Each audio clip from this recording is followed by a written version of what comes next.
दोस्तों नमस्कार। आशा है कि आप अच्छे होंगे। मैं हूँ एक लेखक। ये मेरी किताब है panorama of venomous fangs of cobra, जो ये बताती है कि इस्लाम कोबरा से भी ज़्यादा खतरनाक है और ये इस्लाम की वजह से पूरी दुनिया में तो फसाद फैला हुआ है।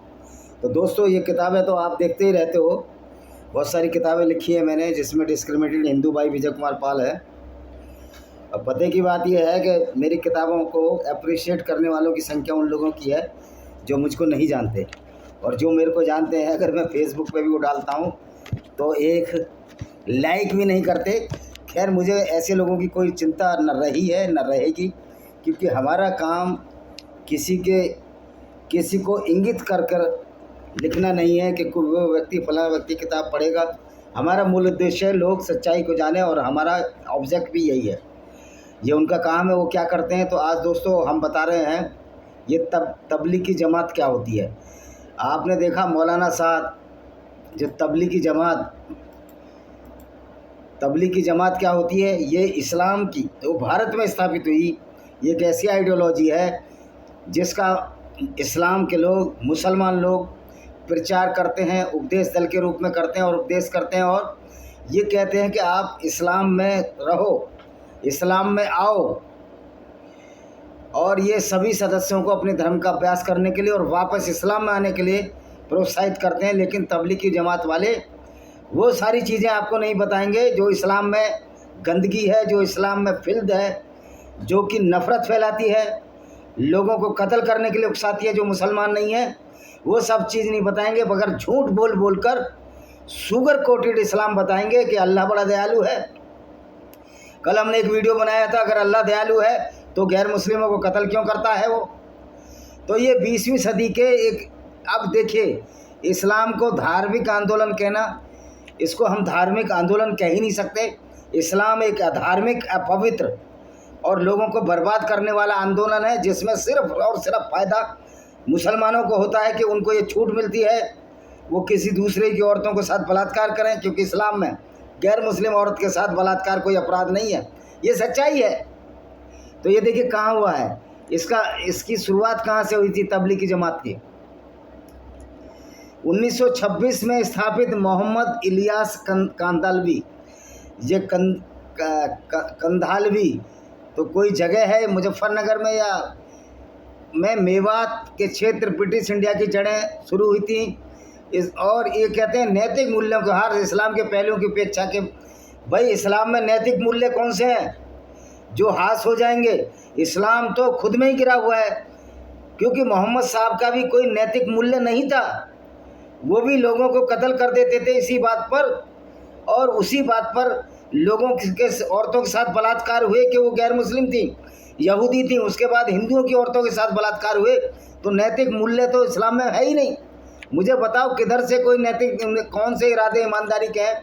मोहम्मद ने झूठ बोल बोल कर लोगों को कत्ल कराया, जिसमें काब बिन असराफ थे, अबू अकाब की हत्या करवाई, असमा बिन मरवान की हत्या कराई।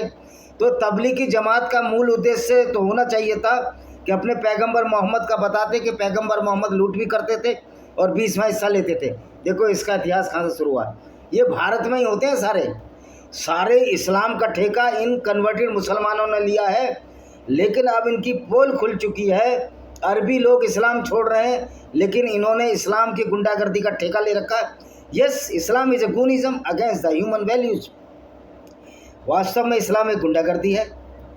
इस्लाम एक गुंडागर्दी है, मानव मूल्यों के खिलाफ, इंसानियत के खिलाफ। और जो ये कहते हैं कि इस्लाम का अल्लाह बड़ा दयालु है, मेरी कल की वीडियो देख लीजिए कि मोहम्मद के क्रियाकलाप कहते, और आज भी बताऊंगा कि मोहम्मद ने कहाँ कहाँ लूट मारी की, कहाँ कहाँ काफिले लूटे। देखो ये है, तबलीगी जमात के संस्थापक मौलवी सिरनाथ कंधालवी एक ऐसा आंदोलन खड़ा करना चाहते थे जो कुरान के अनुसार अच्छाई का आदेश दे और बुराई से रोके।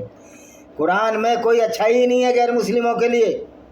तबलीगी जमात का उद्देश्य पूरा हो ही नहीं सकता, क्योंकि इस्लाम अच्छा है ही नहीं, कुरान अच्छी है ही नहीं। खैर, मैं इतिहास बताता हूँ। जैसे उनके गुरु रशीद अहमद गंगोई, ये सहारनपुर का है, कन्वर्टेड मुसलमान, ने देखा था इलियास को। इसकी प्रेरणा 1926 में मक्का की अपनी दूसरी तीर्थ यात्रा के दौरान एक सपने में मिली। इनको सपने बहुत आते थे, पहले मोहम्मद को सपने आया करते थे, और वो सपनों को सच्चाई बताकर लोगों को बेवकूफ़ बनाया करता था। इलियास ने सहारनपुर में मदरसा मज़ाहिर उलूम में अपने शिक्षण पद को त्याग दिया और मुसलमानों को सुधारने के लिए एक मिशनरी बन गए, लेकिन उन्होंने गैर मुसलमानों को उपदेश देने की वकालत नहीं की। देखिए, गैर मुसलमानों को अगर तबलीगी जमात उपदेश देगी तो हम सारा सिराजा खोल देंगे तुम्हारे मोहम्मद का, तुम्हारे मोहम्मद की आइडियोलॉजी का, तुम्हारे इस्लाम की क्रिमिनोलॉजी का, क्योंकि इस्लाम सचमुच में क्रिमिनोलॉजी है जिस हिसाब से इस्लाम की शिक्षा है। तो 1927 में ये पागलपन लॉन्च किया गया दरगाह हजरत निजामुद्दीन में किया गया। आंदोलन के लिए दिशा निर्धारित करते समय उन्होंने इस्लाम के मोहर में मोहम्मद द्वारा अपनाई प्रथाओं से प्रेरणा ली गई। मोहम्मद की प्रथाओं से आप प्रेरणा क्या ले सकते हो? लूटमार, काफिले की लूटमार, औरतों की लूटमार, उनको बाज़ारों बेचने की लूटमार। तो अगर यही शिक्षा लेनी है तो फिर ये तबलीगी जमात किधर से अच्छा है? ये तो इंसानियत के खिलाफ है, क्योंकि जो भी इंसान इस्लाम की शिक्षा दे रहा है वो इस्लाम के खिलाफ है। मोहम्मद इलियास ने नारा दिया, हे मुसलमानों सच्चे मुसलमान बनो। इसने तबलीगी जमात के केंद्रीय फोकस को व्यक्त किया। इनका नारा था मोहम्मद इलियास का, सच्चे मुसलमान बनो, यानी कि मोहम्मद की तरह बनो, काफिले लूटो, औरतों से बलात्कार करो। जिस तरह भारत में हिंदू औरतों के साथ बलात्कार हुए, सच्चे मुसलमान बनने का मतलब है आतंकवादी बनो। तो तबलीगी जमात तो आतंकवादी बनाती है, क्योंकि आतंकवाद का मेन उद्देश्य क्या होता है कि पूरी दुनिया में अपनी जैसी आइडियोलॉजी फैलाना। इसलिए कम्युनिज्म भी एक तरह का आतंकवाद है, और आतंकवाद में हथियारों का सहारा लिया जाता है और इस्लाम में भी हथियारों का सहारा लिया। अब कहोगे सब अपने धर्म का प्रचार करते हैं, तो बिना हथियार शांति से जो प्रचार किया जाए वो तो आतंकवाद नहीं कहलाता। लेकिन इस्लाम को तलवार का सहारा इसलिए लेना पड़ा कि ये तो सरेआम गुंडागर्दी, और गुंडागर्दी को आराम लोग स्वीकार नहीं करते, क्योंकि गैर मुस्लिमों के खिलाफ तो सर्टिफाइड गुंडागर्दी है। और इस आंदोलन ने अपेक्षाकृत कम समय में ही लोकप्रियता हासिल कर ली। देखिए, हमारे मुस्लिम भाइयों में शिक्षा का बड़ा अभाव है। शिक्षा का अभाव की वजह से ही जल्दी भटक जाते हैं। और इसके वार्षिक सम्मेलन में लगभग 25,000 लोग शामिल हुए। अब तो ईरान में 75% मस्जिदें बंद पड़ी हैं। अब तबलीगी जमात फेल ही रहेगी, क्योंकि हाँ, कुछ मूर्ख हिंदुओं की वजह से अभी भी इस्लाम को अच्छा माना जाता रहा है, कुछ मूर्ख ईसाइयों की वजह से, कुछ मूर्ख यहूदियों की वजह से, जो आज भी फिलिस्तीन के लिए झंडे निकालते हैं, डंडे निकालते हैं और नारे लगाते हैं। इसमें कम्युनिस्ट पार्टी वाले लोग बड़े ही बदमाश टाइप के लोग हैं। ये कम्युनिस्ट वो लोग हैं जो इस्लाम को अपने, चाइना में तो इस्लाम की जड़ें खोद रहे हैं, उनकी मस्जिदें गिरा रहे हैं, उनकी आंखें सिल देते हैं, मोहम्मद नाम नहीं रख सकते, दाढ़ी नाम नहीं रखते, ज़बरदस्ती सूअर खिला रहे हैं। लेकिन यहाँ भारत में हिंदू धर्म ख़त्म करने के लिए यहाँ ये मुसलमानों से, इस्लामिक आतंकवादियों से हाथ मिला रहे हैं। तो कम्युनिस्ट भी उतने ही बदमाश हैं, चाहे वो पुतिन साहब हों चाहे कोई हो। कम्युनिस्ट की जड़ें भी हिंसा से ही होती हैं। इस्लाम और कम्युनिज्म में कोई ज़्यादा फर्क नहीं है। तो इसकी सबसे शुरुआत हुई थी, मेव लोग हैं जो मेवात गुड़गांव के आसपास रहते हैं। अच्छा, विदेशी मिशन क्या था? पहले विदेशी मिशन 1940 में हिजाज, सऊदी अरब, ब्रिटेन भेजे गए। संयुक्त राज्य अमेरिका ने इसका अनुसरण किया और 1970-80 के दशक में तबलीगी जमात ने महत्वपूर्ण यूरोपीय देशों में एक बड़ी उपस्थिति स्थापित की। फ्रांस में इसे 1960 के दशक में पेश किया। अब ये देखिए, फ्रांस तबलीगी जमात की वजह से बर्बादी के कगार पर है। वहाँ 9% मुस्लिम आबादी है। 1991 में सोवियत विश्वास और उद्देश्य क्या है इसका, और किसकी बात उससे बेहतर होगी जो अल्लाह की ओर बुलाए, भलाई करे, क्योंकि मैं सचमुच आज्ञाकारी लोगों में से। सूरह फुसिलात 41-33 से क्या कहती है? भाई, अल्लाह की ओर बुलाओगे तो मुसलमान अच्छा हो जाएगा क्या? अल्लाह की ओर जाने से तो मुसलमान कातिल बलात्कारी होता है। अल्लाह की ओर जाने से तो मुसलमान गैर मुस्लिमों को कत्ल करता है। अल्लाह की ओर जाने से तो लोगों को काफिर कहता है और काफिरों को नजस और नीच बताता है। ये तो तुम्हारी किताबों में लिखा है, कुरान की किताबों में लिखा है। तुम अपना प्रचार करो, लेकिन इस्लाम का प्रचार तो नफरत की दीवार और बुनियाद पर छिपा है। तो आप समझ सकते हो, जो तबलीगी जमात है ये भी एक आतंकवादी संगठन है, जो इस्लाम की तरफ लौटने की बात कहता है कि हमको इस्लाम में आना है, सच्चे मुसलमान बन जाओ। सच्चा मुसलमान कौन है? जो इस्लाम के लिए अपनी तलवार लाए, जो इस्लाम के लिए गैर मुस्लिम काफिरों को कत्ल करे, जो लोगों को गंदा बोले, लोगों से नफरत करे, वही सच्चा मुसलमान है। और सच्चा मुसलमान आतंकवादी है, क्योंकि वो तलवार उठाकर, जब आप किसी धर्म का, किसी विचारधारा, धर्म तो इस्लाम धर्म है ही नहीं, मैं इसको धर्म मानता ही नहीं, जब आप किसी विचारधारा का प्रचार करते हो तो वो आतंकवादी विचारधारा होती है, जिसको तलवार के बल पर हासिल किया जाता है। क्योंकि किसी को भी पता है कि इस्लाम में इतनी कमियां हैं, इतनी गुंडागर्दी भरी पड़ी है कि एक शरीफ आदमी की तो आत्मा ही नहीं होगी कि वो इस्लाम को माने। तो अब देखिए, अब तबलीगी जमात वाले ये नहीं बताते कि मोहम्मद ने कितना लूट मार मचाई। ये देखिए, अब मोहम्मद ने जो मोहम्मद ने लड़ाई देखिए, पैगंबर मोहम्मद के नेतृत्व में 27 अभियान में कितने लोग कत्ल हुए। बद्र की लड़ाई, अब आपको मैं बताता हूँ, ये पूरा डिटेल ही दे देता हूँ। अब इतने शैतान हैं कि मोहम्मद के अभियानों को गजवाए बुवात, छापा मार कार्रवाई, इस्लाम का कड़ा विरोध किया गया, कोई लड़ाई नहीं हुई। गजवाए अलुसेरा, यह 6वां कारवा अभियान था। तीसरा गजवा गजवाए जुसरा, ये मोहम्मद का काफिला लूटने, मोहम्मद ने अबू सुफियान का काफिला लूटने के लिए। गजवाए सफ़ान, मदीना से संबंधित ऊँटों को चुरा लिया, उनका पीछा किया और वो भाग गए। सरिया अब्दुल्ला बिन जैस, पैगंबर मोहम्मद का 7वां अभियान, जो कि विरोधियों के टोल लेने का अभियान। बद्र की लड़ाई क्या थी? बद्र की जो लड़ाई हुई, इस्लाम धर्म की पहली लड़ाई थी। इसका उद्देश्य एक तिजारती काफिले के हमले का बदला लेना था। कोई तिजारती काफिला मोहम्मद का था नहीं।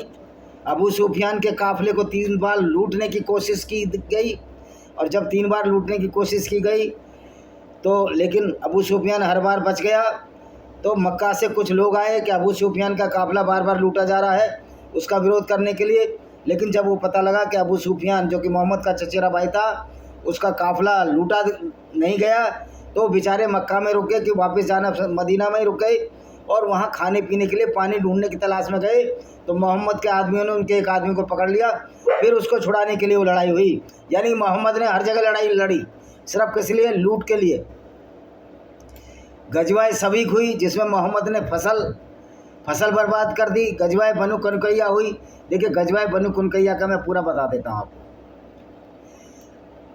गजवाए बनु कनकैया इस्लाम के पैगंबर मोहम्मद का एक अभियान था, जिसे बनु कनका का आक्रमण और यनु जाति बनु कनकैया के खिलाफ अभियान के रूप में जाना जाता है, जिसे 624 में किया। यहूदियों ने बाजार में मुस्लिम महिला का उत्पीड़न किया।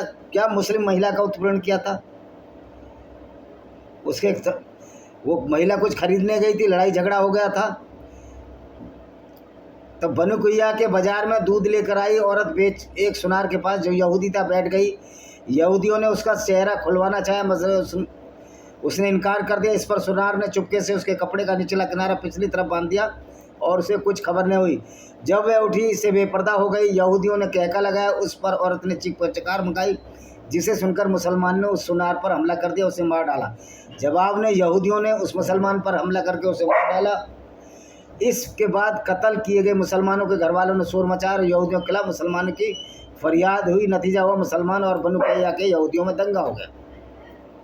अब ये बताओ, ये उसका यहूदी ने कपड़ा उठाया तो उसको कत्ल कर दिया, लेकिन मोहम्मद ने कितनी औरतों का साथ उनके साथ संभोग किया, सफिया का बलात्कार किया, उसके पिता को कत्ल कर, उसके पति को कत्ल कर, और 3 दिन तक ये खैबर के दर्रे में उससे रंगरेलियाँ मनाता रहा। तो आप समझ सकते हो कि मोहम्मद, अगर ये बताइए, अगर मोहम्मद अच्छा व्यक्ति था तो वो क्यों काफिले लूटता था? वो क्यों औरतों को बाज़ारों में बेच देता था?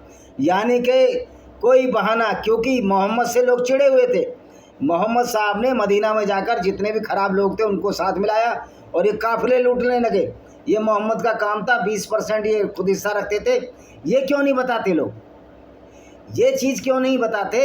अब देखिए, ये बनु कनकैया, अब देखिए कहाँ इस बनु कुरैजा की नहीं बताया गया। बनु कुरैजा, ये देखो, अभी इसके फिदक देखो, फिदक।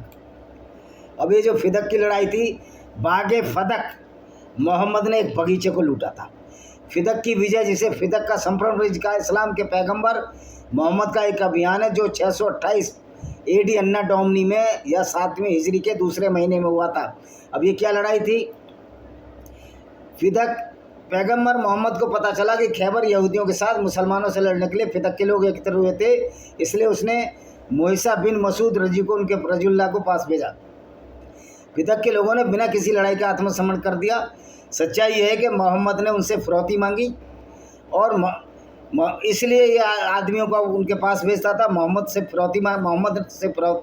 ने उससे फिरौती मांगी। जो यहूदी थे, फिदक के लोगों ने बिना आत्मसमर्पण किया, मोहम्मद को आधी ज़मीन और धन देने के बदले शांति की गुहार नहीं लगाई। मोहम्मद अपनी शर्तों पर काम करता था। फिदक की लड़ाई निजी संपत्ति बन गई, जिसमें माल गनीमत को साझा करने के लिए फिदक में कोई मुस्लिम लड़ाका शामिल नहीं था। मोहम्मद ने धन को अनाथों में दे दिया और उसका उपयोग जरूरतमंद विवाहों के लिए किया। यानी कि दूसरों से लूटता था ये और बांट देता था। गैर मुस्लिमों से लूटो और मुसलमानों को बांटो, यही तो इस्लाम है, यही तबलीगी जमात करती है। खैबर यहूदियों के साथ बातचीत के समय मोहम्मद ने मैसिया बिन मसूद को फदक के यहूदियों को संदेश भेजा, जिसमें उन्हें अपनी संपत्तियों और धन को आत्मसमर्पण करने, खैबर की तरह हमला करने के लिए कहा। खैबर यहूदियों ने मोहम्मद के साथ आत्मसमर्पण कर दिया। अपनी आजीविका का एकमात्र स्रोत खो जाने के बाद उन्हें उनसे फसल के आधे हिस्से के लिए अपनी संपत्ति वापस नियोजित करने का अनुरोध किया, क्योंकि यहूदी पहले से अपनी भूमि के साथ बहुत अनुभवी थे, जबकि मुसलमानों को कृषि और खेती का कोई अनुभव नहीं था। भाई, मुसलमानों को सिर्फ लूट का अनुभव है, खेती करना कोई मुसलमान जानता ही नहीं। ये तो यहूदी हिंदू ये सब खेती करते हैं, मुसलमानों का काम तो सिर्फ लूट था पहले। अब तो मजबूरी में जब संविधान नाफिल हुआ है या गाफिल हुआ है, नाफिल हुआ जब संविधान लगा भारत में, तो ये खेती करने लगे, वरना तो तक जकात लेते थे मुसलमानों से, अमीरों से, और जजिया टैक्स, गुंडा टैक्स लेते थे हिंदू, यहूदी और ईसाइयों से। तो मुसलमानों ने तो कोई काम ही नहीं किया लूट के सिवाय। और देखिए गजवा तबूक, अब ये तबूक जो गजवा है ये क्या है? देखो, ये मुसलमान तो बताएंगे नहीं आपको सही बात। गजवा तबूक इसलिए हुई थी, मोहम्मद ने कहा था कि चलो तबूक चलते हैं, जो कि मदीना से 700 किलोमीटर उत्तर में था, जहाँ पर यूरोप का भाग लग जाता है और लड़कियाँ गोरी हैं, ब्लॉन्ड आँखों वाली, नीली आँखों वाली लड़कियाँ आपको दिलाऊंगा। इसलिए गजवा तबूक कर गया था, सिर्फ औरतें लूटने के लिए आदमी गया था। और जब इसकी उम्र 60 साल हो चुकी थी, ये नहीं 2-4 दिन का हो। ये इस्लाम के पैगंबर मोहम्मद का सैन्य अभियान, जिसमें 30,000 सैनिकों के साथ उत्तर से तबूक तक काबा की अपागे खड़ी जॉर्डन के आसपास है, अभी भी है। वर्तमान उत्तर पश्चिमी सऊदी अरब में एक सैन्य बल का नियोग है। गजवा तबूक मदीना और शाम के दरमियान एक मकाम था, जो मदीने से 14 मंजिल दूर है। अब मंजिल का क्या पता, ये नहीं है, 700 किलोमीटर था। बाज मुखरिन का कौल है तबूक एक कले का नाम है, और बाज का कौल है कि तबूक एक चश्मे का नाम है। लेकिन मुमकिन है ये सब बात, अभियान क्या क्या इसने सिर्फ लड़कियां लूटने के लिए गया है। मोहम्मद और उसकी सेनाओं ने अक्टूबर 630 में अकाबा की खाड़ी के पास उत्तर की ओर तबूक की ओर मार्च किया। उनका सबसे बड़ा बेड़ा और आखिरी सैन्य अभियान अली इब्न अबी तालिब, जिन्होंने मोहम्मद के कई अभियानों में भाग लिया, जिन मोहम्मद के निर्देश पर तबूक अभियान में भाग नहीं लिया। किसने? इब्न अली तालिब, जो उसका दामाद था, क्योंकि उन्होंने मदीना में कमाल सवाली थी। तबूक पहुंचने वहां डेरा डालने के बाद मोहम्मद की सेना ने बेंजाटीन आक्रमण का सामना करने के लिए तैयार किया। मोहम्मद ने तबूक में 20 दिन बिताए, क्षेत्र की छानबीन करते हुए स्थानीय प्रमुखों के साथ गठजोड़ किया।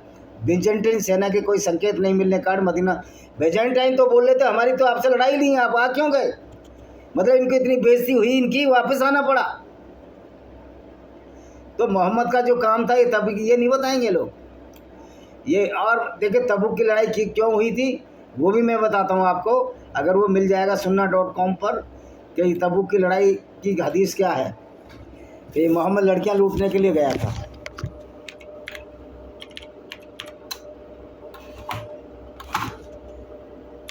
नहीं तो कंफर्म है, अगर मैं नहीं भी दे पाया तो मैं, अगर ये नहीं भी दे पाया तो अभी ये कंफर्म है कि मोहम्मद सिर्फ लड़कियां लूटने गया है। जो मोहम्मद का काम ही ये था, लड़कियां लूटना, खजाने लूटना, 20% खुद रख लेना, यानी पूरा लूटपाट का मार है,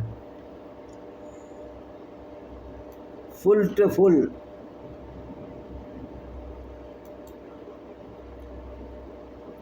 अब ये क्या करने लगे हैं, मुल्ले चालाकी से सारी उन हदीसों को हटा रहे हैं जिन पे इनकी बेइज्जती हो रही है। देखो तबूक जो है मदीना से 700 किलोमीटर था, तो इसका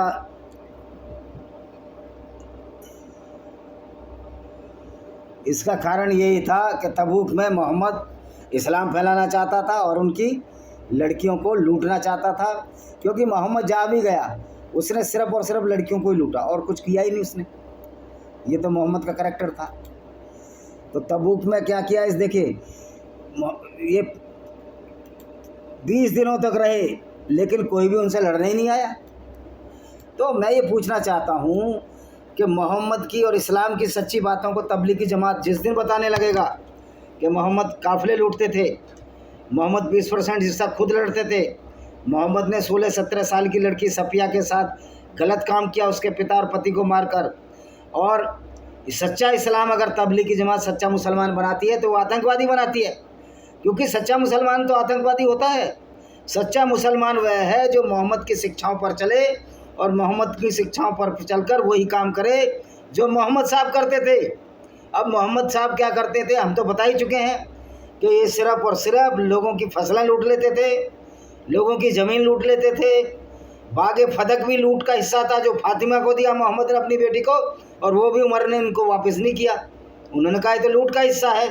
तो जैसी करनी वैसी भरनी, इसीलिए मोहम्मद के नवासे मारे गए, मोहम्मद का दामाद का कत्ल हुआ, मोहम्मद की पत्नी जो थी आयशा का कत्ल बड़ी बेदर्दी से किया गया। इसकी बेटी फातिमा का कत्ल जब किया गया जब ये दरवाज़ों के 2 पार्ट में उसका गर्भ हो गया, इसका गर्भ गिर गया, ये ख़त्म हो गई और ज़िंदा जला दिया गया ऐसे लोगों को।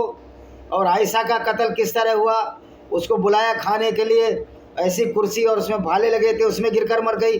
तो जैसी करनी वैसी भरनी मोहम्मद के साथ हुई तो कर्म सामने आ जाता है। ये बात नहीं बताएंगे ये जो तबलीगी जमात वाले कि मोहम्मद के कर्म बड़े ही विचित्र थे, किसी भी दृष्टि से ऊंचे कर्म नहीं थे। तबलीगी जमात वाले ये बताएंगे कि मोहम्मद बड़ा अच्छा आदमी था। अरे उसके कार्य भी तो अच्छे होने चाहिए। अच्छा आदमी तो जब होगा क्या, दूसरों के साथ बलात्कार करने वाला, दूसरों के काफिले लूटने वाला अच्छा आदमी हो सकता है क्या कभी? या वो अच्छी किताब हो सकती है जो पूरी दुनिया के गैर मुसलमानों को कत्ल करती हो, उनको गंदा कहती हो, उनको ये कहती हो नीचे नजस हैं, जो यहूदी और ईसाइयों को कहती हो कि पिछले जन्म में बंदर थे। ये किताब अच्छी हो सकती है। तो तबलीगी जमात वाले इस्लाम की सच्चाई नहीं बताते, सिर्फ झूठ और झूठ बताते हैं कि इस्लाम सच्चा दीन है। इस्लाम सच्चा दीन है क्या? मोहम्मद ने चांद के 2 टुकड़े किए थे, या मोहम्मद एक ऐसे जानवर पर बैठकर गया जो मैंने अपनी मास्टर डिग्री मैंने जूलॉजी में ली है, बुर्राक नाम का जानवर मैंने तो आज तक देखा नहीं ना पढ़ा है। तो ये सच्चे भी नहीं है, अल्लाह इनका दयालु भी नहीं है, कत्ल भी करता है और गैर मुस्लिमों को कत्ल करने के लिए उकसाता भी है। फिर कहता है कि इनकी मूर्तियाँ तोड़ डालो। मोहम्मद ने खुद मूर्तियाँ तोड़ दी। अलुज्जा, अल्लाह तलमन्ना, 3 मूर्तियाँ। अलुज्जा की मूर्ति तो इनके घर में पाई गई थी क्योंकि मोहम्मद के पिता भी मूर्ति पूजक थे। और ये मोहम्मद कहते हैं कि मेरे पिता तो मुसलमान नहीं थे, वो भी नरक में जाएंगे। तो जो अपने पुरखों की बेइज्जती करे वो कैसा पैगंबर होगा जो अपने चाचा की बात ना माने और चाचा को ज़बरदस्ती मुसलमान बनाने के लिए कहे कि चाचा भी नरक में जाएगा। वो चाचा जिसने बचपन से पाला इनको, और जो पूरे मक्का जो कि यहूदियों का केंद्र था और बहुदेववादियों का केंद्र था, उसकी सुरक्षा का जिम्मा था, लेकिन मोहम्मद ने उनको भी नरक में भेज दिया। तो इस्लाम की ये बात भी बताओ कि इस्लाम किस तरह मुसलमानों को बेगैरत, बेशरम और स्वार्थी बनाता है। यहाँ इस्लाम स्वार्थ का ही नाम है जिसमें सिर्फ मुसलमानों का फ़ायदा होता था और मोहम्मद को सबसे बड़ा फ़ायदा होता था। उसमें 5वां हिस्सा यानी 20% लूट का माल मोहम्मद को चाहिए, 20% में दूसरे लोग जो सैनिक होते थे। पहले तो मोहम्मद बहुत सारा हिस्सा रख लेता था, जब मोहम्मद के साथ ही नाराज़ हुए तब कहा कि 20% ही लूँगा। तो भाई ये चीज़ें तबलीगी जमात की सच्चाई क्यों नहीं बताते कि मोहम्मद काफिले लूटते थे, फसलें लूट लेते थे, औरतों को लूट लेते थे, उनको बाजार में बेच देते थे और औरतों को रखेल भी बनाकर रखते थे। मारिया अल-किबतिया को रखेल बनाया, उससे एक अवैध संतान का जन्म हुआ कि इब्राहिम, जिसको इब्राहिम और छोटी उम्र में 2 या 4 साल की उम्र में मर गया।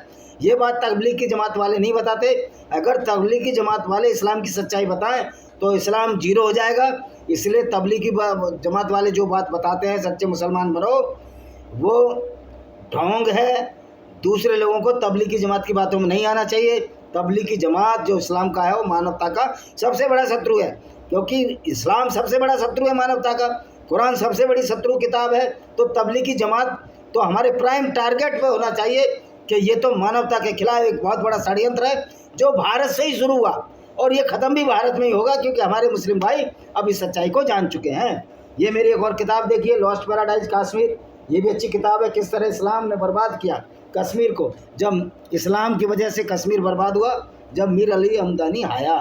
तो दोस्तों, आशा है कि वीडियो पसंद आएगा, वीडियो को शेयर करें, चैनल को सब्सक्राइब करें, बेल आइकन दबाएं ताकि आने वाले नोटिफिकेशन मिल सकें।